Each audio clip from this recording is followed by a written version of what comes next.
Hey y'all, I just wanted to show you how you're supposed to burp the bag. As you can see, my ostomy bag is full of air. And when it's like this, you're supposed to release the air because if you don't, it can explode. Haven't had that happen before. But you need to make sure that you do release the air out of the bag. I don't know if you can see here that it is a little more air than normal.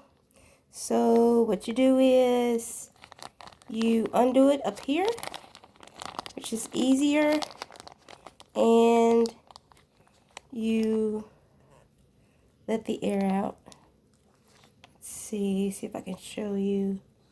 See, it's open, and you just press it down, and that releases the air, and close it back. And that's how you burp the baby.